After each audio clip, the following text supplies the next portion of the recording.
आमा के कहाँ जाने यार तपाईँ अब हँ कहाँ जाने भने जर्किन लिएर तिमीहरू कहाँ किन तेल पेल्न कसरी भन्नु हँ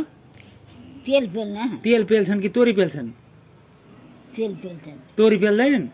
तोरी पेले तेल हजुर तोरी अनि तेल पेल्ने भन्नु तेल तोरी पेलेर त तेल झार्छन् क्या अनि किन चाहिँ तेल पेल्न भन्नुहुन्छ त नि तेल पेल्न त त्यो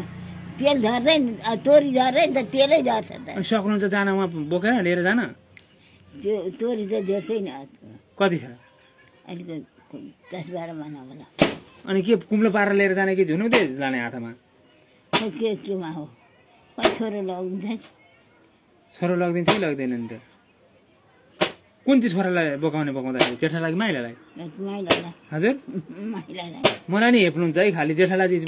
केही काम लाउनु न मलाई मात्रै हेप्ने खालि काम गर्दैन बिचरा के काम गर्छ खालि मलाई नि लाउनुहुन्छ घाँस काट्न जहाँ पनि मै गाई चराउन जहाँ पनि मै जता पनि मलाई नि भन्नुहुन्छ त्यो दाइलाई पनि यसो अराउँदा हुँदैन कहाँ त्यो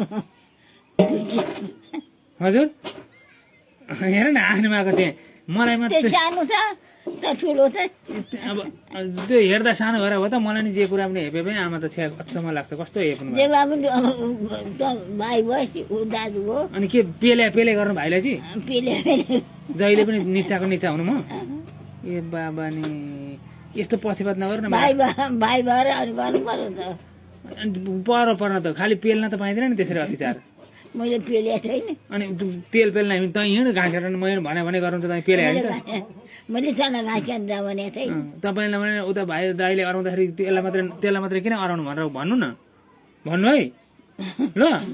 भन्ने